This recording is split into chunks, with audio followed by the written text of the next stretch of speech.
का hacking case जनवरी 24 ये साल रिपोर्ट हुआ था। बैंक के मैनेजर ने कंप्लेंट दिया था कि 12 करोड़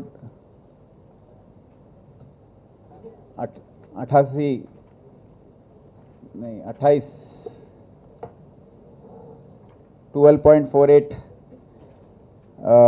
करोड़ का उसमें हैकिंग हुआ है, साइफन ऑफ हो गया है। तो रिकन्सिलिएशन करते समय उनको ये पता लगा और उन्होंने आकर सीसीएस में कंप्लेंट दिया। साइबर क्राइम सेल ये केस टेकअप करके 2 महीने बहुत गहरी तहकीकात करने के बाद काफ़ी ये केस के बारे में जानकारी मिली है। तो इसमें ब्रीफली संक्षिप्त में मैं कहना चाहता हूं कि हैकर जो है वो कौन से देश में बैठा है हमको नहीं मालूम अभी भी। यूके हो सकता है या नाइजीरिया में कहीं हो सकता है मोस्ट प्रोबेबली।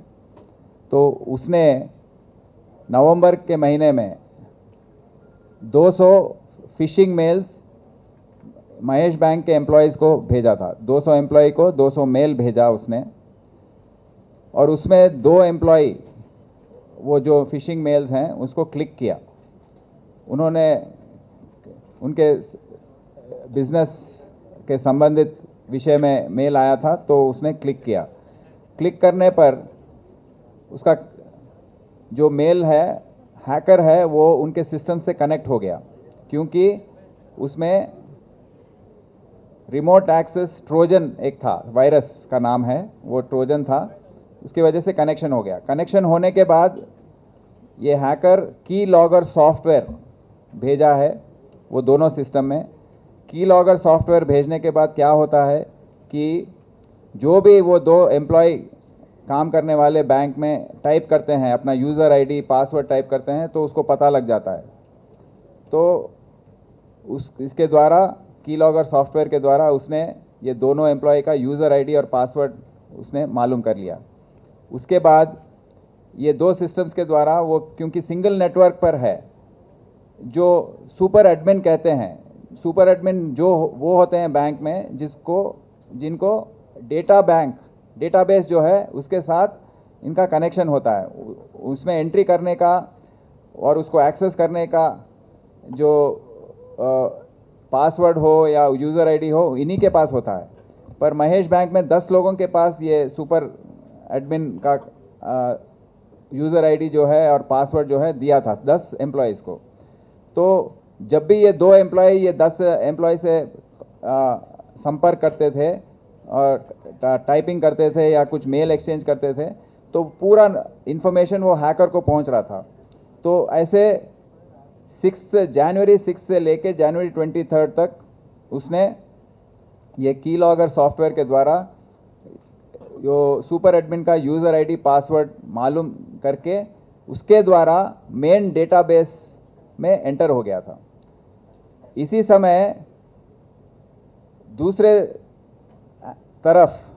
तरफ ये हैकर के यहाँ पर हैंडलर्स होते हैं। दिल्ली से में ज़्यादातर, बैंगलोर हैदराबाद में भी हैं, ज़्यादातर ये नाइजीरियंस हैं। ये हैंडलर्स क्या किए हैं कि नवंबर के महीने में ही जो 7 लोगों के द्वारा महेश बैंक में अकाउंट्स ओपन करवाए हैं। ये इनके नाम हमें बताया, शहनाज बेगम, नवीन कुमार, विनोद कुमार राठी, संपत कुमार, ये चारों के अकाउंट के द्वारा उसने क्या किया कि पूरा 12 जो अमाउंट उसमें था, मिनिमम अमाउंट, क्योंकि ऑलरेडी उसके पास यूज़र आईडी पासवर्ड पहुंच गया था, वो अकाउंट में एंटर होकर उसमें 2 लाख होने पर उसको 4 करोड़ कर दिया। उसमें 299 रुपीज़ एक अकाउंट में था, उसको 5 करोड़ कर दिया। मतलब उसके पास जो भी कर सकता है वो अकाउंट में पहुंच गया है, वो डेटाबेस में पहुंच गया है। तो वो account just on in the account sheet he has changed. इस ऐसे टोटल 12.48 करोड़ ये 4 अकाउंट में उसने चेंज किया। और 3 अकाउंट भी थे, बट वो 3 अकाउंट काम नहीं किए वो दिन। तो ये 4 अकाउंट के द्वारा 12.48 करोड़ का अमाउंट जो है वो हैकर जो है वो उसको 115 फर्दर अकाउंट्स में 115 अकाउंट में इसको ट्रांसफ़र करवाया देश भर में। और ये 115 अकाउंट होल्डर्स काफ़ी लोग हैं, दिल्ली में है, कलकत्ता में है, नॉर्थ ईस्ट में है, बेंगलोर में है, हैदराबाद में है। इनका क्या है कि जो भी अकाउंट खोलता है 10% कमीशन उनको दिया जाता है ये पूरा खेल में। तो वो 115 अकाउंट से इसने विड्रॉ किया, एटीएम के द्वारा जो कैश था वो विड्रॉ हो गया।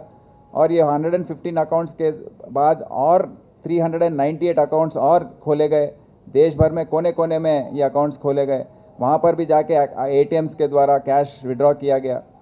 और इसका पूरा जो इन्वेस्टिगेशन है, जो तहकीकात है, 2 महीने से काफ़ी हमारे ऑफिसर का 100 ऑफिसर मतलब कांस्टेबल से लेके जॉइंट सीपी तक ये 2 महीने बहुत मेहनत किए हैं, देश भर में घूमे हैं, क्योंकि हम एक फैसला लिया था कि हम ये केस में हैकर को कैसे भी पकड़ना है, क्योंकि ये डेंजर जो है बहुत ज़्यादा है। इसके द्वारा अभी आने वाले दिनों में काफ़ी बैंक हैक हो सकते हैं। और अभी तक हमारे राष्ट्र में हम देखे हैं, तेलंगाना स्टेट कोऑपरेटिव बैंक का हैक हुआ था जुलाई में, 2 करोड़ रुपए आसपास उसमें हैक हो गए थे। अभी ये केस हुआ है, मुंबई में 2 केस रिपोर्ट हुए हैं, डीएनएस बैंक और दूसरा एक कोऑपरेटिव बैंक में। तो आने वाले दिनों में ये बढ़ने वाला है। और महेश जो भी बैंक है, ये केस में देखा गया है कि महेश बैंक का मैनेजमेंट साइबर सिक्योरिटी का जो पॉलिसी है रिजर्व बैंक ऑफ इंडिया का, क्योंकि पब्लिक का पैसा है और जब पब्लिक के पैसे से आप बैंक बिजनेस चला रहे हैं, उस पर प्रॉफिट्स कमा रहे हैं, तो आप गनीमत आपकी जिम्मेदारी बनती है कि मिनिमम साइबर सिक्योरिटी मेजर्स लें। बट आपने सिंगल नेटवर्क पर चलाया, पूरे एम्प्लॉयज़ को इंटरनेट दे दिया, हेडक्वार्टर बैंक से लेके पूरे ब्रांचेस तक एक ही नेटवर्क पर आपने कनेक्शन दे दिया, आपने फायरवॉल्स नहीं लगाया, आपने इंट्रूजन प्रिवेंशन डिवाइसेस नहीं लगाया, इंट्रूजन डिटेक्शन सिस्टम्स नहीं लगाए।